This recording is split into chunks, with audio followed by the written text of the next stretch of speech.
అందరికీ పేరు పేరున శిరస్సు వంచి నమస్సమాంజలి తెలియజేస్తా ఉన్నాను.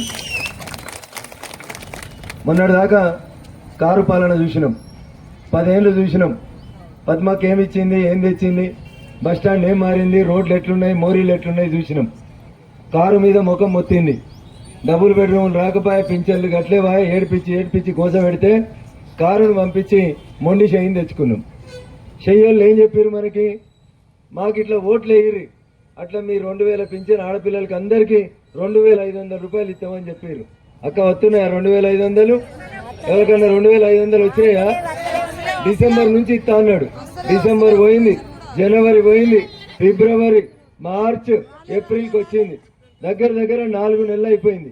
4 నెలల నుంచి మీకు ఇస్తామని చెప్పినటువంటి 4000 రూపాయలు వచ్చినాయా? వచ్చినాయా? మా రైతన్నలకు చెప్పారు, నవంబర్లో కడితే 1,00,000 రూపాయలు లోన్ మాఫీ అవుతుంది, డిసెంబర్ దాకా ఆగుండ్రి, డిసెంబర్ దాకా ఆగితే మీకు ఆ డిసెంబర్ లోపల 1,00,000 కాదు 2 లక్షల రూపాయలు లోన్ మాఫీ చేస్తా అన్నాడు. అయిందా? ఎవరికన్నా 2 లక్షలు మాఫీ అయిందా?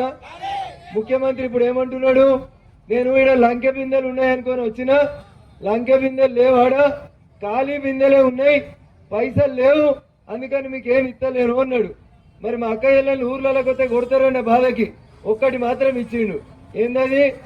బస్సు పోతాల్లో ఫ్రీగా పోని అని చెప్పిండు. అంతేనా? అంతకు మించి ఏం ఇస్తలేడు. ఎందుకంటే బస్సులో కిరాయి ఆయన కట్టలేడు, మనం కడతలేం తప్ప ఇంకోటి లేదు. బస్సు ఫ్రీగా వస్తే మనకేమన్నా వస్తుందా? 2500 వస్తే మా అక్క చెల్లెళ్ళ బతుకులు మారుతాయి.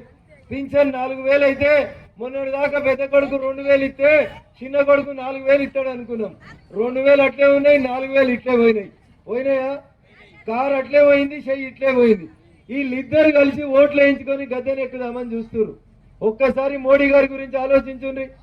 దేశం కోసం పనిచేసేటువంటి పార్టీ, మీ పిల్లల భవిష్యత్తు కోసం పనిచేసేటువంటి పార్టీ నరేంద్ర మోడీ గారి పార్టీ.